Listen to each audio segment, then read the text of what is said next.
Millet Marvels, changing the way world eats by Tenali Double Horse.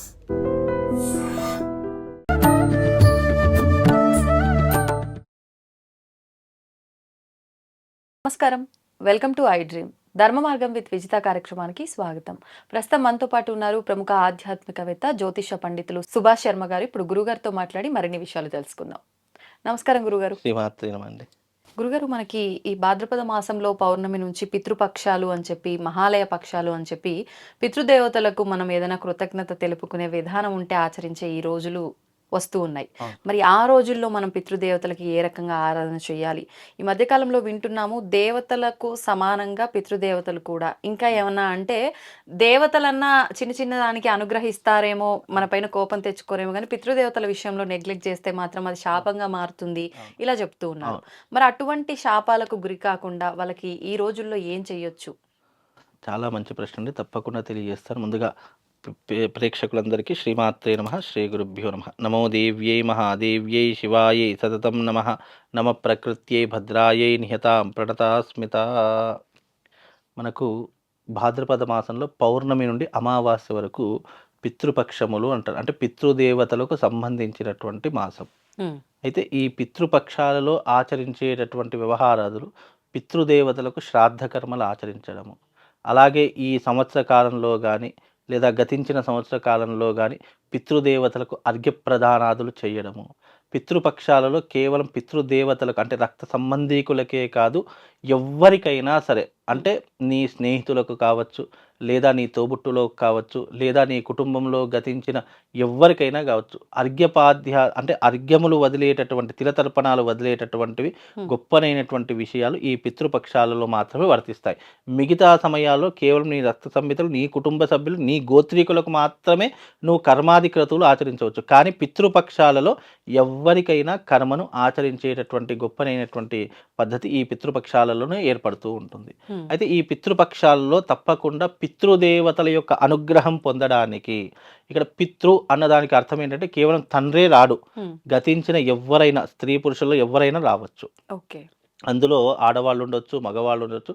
పితృదేవతలు అన్నదానికి అర్థము గతించిన వారు ఎవరైనా కావచ్చు, వాళ్లకు వాళ్ళ పేరు మీదుగా చేసే దాన ధర్మాలు కావచ్చు, వాళ్ళ పేరు మీదుగా ఆచరించేటటువంటి పుణ్యమైనటువంటి పనులు కావచ్చు. ఈ 15 రోజులు నువ్వు ఏ క్రతువులైతే పుణ్యం కోసం ఆరాధిస్తావో ఆ పుణ్య ఫలితం అంతా కూడా పితృదేవతలకు చెంది వాళ్ళు ఉత్తమ లోకాలు, అంటే ఇక పూర్తిగా విముక్తి పొందేటటువంటి కాలం. అయితే చాలామందికి తెలియనటువంటి విషయం ఏంటంటే, కోరికలు తీరకుండా చనిపోయినటువంటి వాళ్ళు, హఠాత్తుగా మరణించినటువంటి వాళ్ళు, లేదా మధ్య వయసులోనే మరణించినటువంటి వాళ్ళు, పుట్టుకతోనే మరణించినటువంటి వాళ్ళు, ఇలాంటి వాళ్ళు వాళ్ళ యొక్క ఆత్మ అనేటటువంటిది ఘోషిస్తూ ఉంటుంది. వాళ్ళు వాయు రూపకంగా సంచరిస్తూ ఉంటారు. అలాంటి వారికి ఈ పితృపక్షాలలో చేసేటటువంటి కర్మాది క్రతువులు, దాన ధర్మాదులు ఇవన్నీ కూడా వాళ్లకు శాశ్వతమైనటువంటి విముక్తిని కలిగించేటటువంటి రోజులు.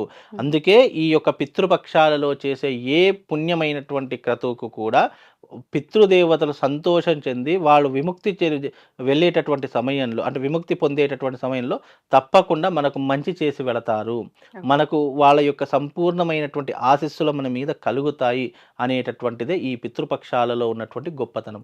అందుకే ఈ పితృపక్షాల్లో ముఖ్యంగా పూజించేటటువంటి దేవతలు యమధర్మరాజు, చిత్రగుప్తుడు, అలాగే విష్ణుమూర్తి, శివుడు. ఈ నలుగురి ఆరాధన చేసుకోవాలి అని శాస్త్రం చెప్పింది.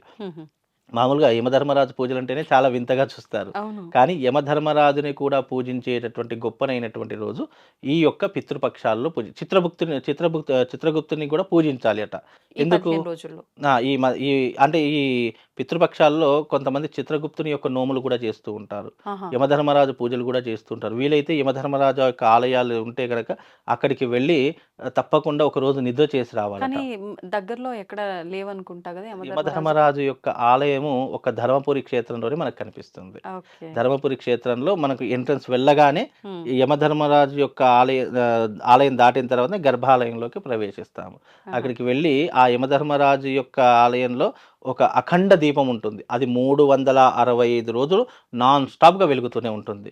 ఆ అఖండ దీపంలో చిన్న మనకు కొద్దిగా ఆయిల్ ఇస్తారు, దాంట్లో పోస్తే మనకు కొన్ని పాపాలు తగ్గిస్తాడు అని ఇక్కడ శాస్త్రవచనం అట. కానీ మామూలుగా యమధర్మరాజు అంటే ప్రాణాలు తీసుకెళ్లే అతను మాత్రమే అనే భావనలో ఉంటాం కాబట్టి ఆయన ఆలయానికి నార్మల్ గా కూడా వెళ్ళొచ్చా, వెళ్ళినా అయ్యో, తప్పకుండా. పూజించొచ్చా? ఆయన అష్టదిక్పాలకుల్లో ఒకటి. దిక్పాలక దేవతల్లో ఆయనకొక సంతతి సంతరించుకుంది. అలాగే యమధర్మరాజు ప్రాణాలు తీసుకువెళ్తాడు అనేటటువంటిది ఏదైతే ఉంటుందో అది అతని కర్తవ్యం. ఇప్పుడు ఒక పోలీస్ యంత్రాంగంలో ఉన్నాడు, కొడుతున్నాడు అనంటే తప్పు చేసినప్పుడు ఎవరైనా దండిస్తారు. అది ఆయన కర్తవ్యం. అలాగే యమధర్మరాజు కూడా తప్పు చేసినప్పుడు నీ ఆయువు తీరినప్పుడు ఆయన కర్తవ్యం ఏంటి? ఆయువు అయిపోయినప్పుడు తప్పకుండా ఆయు ప్రమాణాన్ని తీసుకొని వెళ్ళేటటువంటి వాడు యమధర్మరాజు.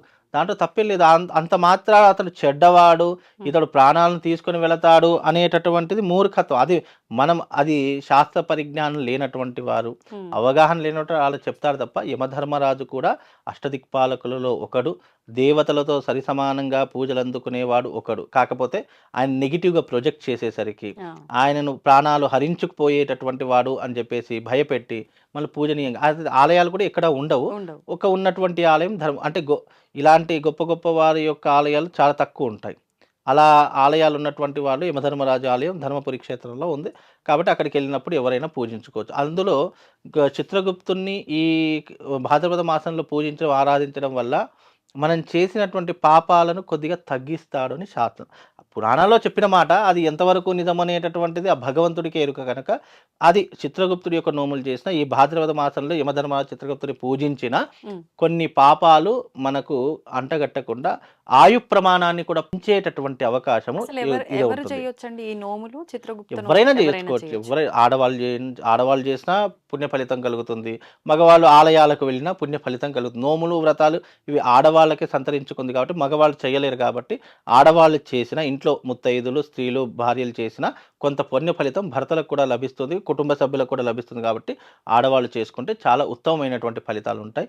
దాని ద్వారా పితృపక్షాలలో ఉన్నటువంటి మన పెద్దలు గతించినటువంటి వాళ్ళు కూడా ఒకవేళ నరకంలో ఉంటే శిక్షలు రద్దు చేసి వాళ్ళకు పుణ్యలోకాలను ప్రసాదించేటటువంటి అవకాశం కూడా ఈ భాద్రపద మాసంలో ఏర్పడుతుంది. అందుకే భాద్రపద మాసంలో చేసే పితృపక్షాలు ఏవైతే ఉన్నాయో మన పితృదేవతలకు ఉత్తమ లోకాలకు మనము తీసుకువెళ్ళిన వాళ్ళం అవుతాము. అలా తీసుకువెళ్ళడం ఇక వాళ్ళ దశ ముగిసింది, ఇక పితృదేవతలు అందరూ కూడా ఉత్తమ లోకాలకు వెళ్ళిపోయారంటే మన బంధం తెగిపోతుంది. ఇక వాళ్లకు మనకు సంబంధం ఉండదు. మళ్ళీ ఆ ఆత్మ సోల్ అనేటటువంటిది వేరే రూపాంతరం చెందుతూ ఉంటుంది. అది ఉన్నంత వరకు, వాయు రూపంలో ఉన్నంత వరకు తప్పకుండా మన మీద ఒక కన్ను వేసి పెడుతుంది, మనల్ని ఒక కంటికి రెప్పలా మనల్ని చూస్తూ ఉంటుంది. దాన్ని మనం తెంచుకోవాలి అంటే కనుక ఈ పితృపక్షాల్లో వాళ్లకు చేయవలసినటువంటి విధానాలు అన్నీ చేస్తే తప్పకుండా వాళ్ళ పుణ్య ఫలితం శాశ్వతంగా మనకు ముట్టి వాళ్ళు విముక్తిని పొందేటటువంటి గొప్పైన రోజులు ఈ పితృపక్షాలు. ఇప్పుడు ఒకవేళ ఈ పితృపక్షాలు ఆచరించాలంటే ఖచ్చితంగా ఈ పితృదేవత ఆరాధన 15 రోజులు చేయాల్సిందేనా, లేదంటే కొన్ని సందర్భాల్లో చెప్తుంటారు ప్రాంతీయ ఆచారం ఏంటో అమావాస్య ఒక్క రోజైనా ఆచరించవచ్చు అని చెప్పి, ఇది 15 రోజుల పాటు చెయ్యలేనటువంటి వారు చిట్ట చివరి రోజున చేసేటటువంటి క్రతువులు కొన్ని ఉంటాయి. చిట్ట చివరి రోజులు ఏంటి, వాళ్ళ ఫోటో పెట్టి వాళ్ళకి ఇష్టమైన నైవేద్యాలు పెట్టి వాళ్ళకి ఇష్టమైనటువంటి పదార్థాలన్నీ పెట్టి వాళ్ళ పేరు మీద, వాళ్ళు స్వయంగా వచ్చి తినలేరు కాబట్టి భగవంతునికి అలాగే భక్తునికి మధ్యలో ఒక బ్రాహ్మణుడు ఉంటాడు కాబట్టి ఒకవేళ ఆ అర్చకులకు ఈ స్వయం పాక దానం ఇవ్వడం వల్ల వాళ్ళకు ఈ పుణ్య ఫలితం అంతా కూడా వాళ్ళకు చెందుతుంది అనేటటువంటి ఒక నమ్మకంతో మనకి ఇచ్చేటటువంటి దాన ధర్మాలు వాళ్ళకు పుణ్యాన్ని కలిగించి వాళ్ళకు విముక్తి కలిగిస్తాయి కాబట్టి చేసుకోవచ్చు. లేదు, ఈ పితృపక్షాలలో మరణించినటువంటి వాళ్ళు, గతించినటువంటి వాళ్ళు చాలా మంది ఉంటారు. అయితే వాళ్ళు పర్టికులర్గా ఈ పితృపక్షాల్లో చనిపోతే పర్టికులర్గా ఆ రోజును పెట్టుకుంటారు. మామూలు వాళ్ళు ఎవరైతే ఉన్నారో 15 రోజులు ఏదో ఒక రోజు నువ్వు ఆచరించుకోవచ్చు. దాని పర్టికులర్ ఈ రోజే ఆచరిస్తానని కాదు, నువ్వు ఏ రోజైతే ఆ రోజు. ఇక చిట్ట చివరి రోజు ఏంటి, అమావాస్య.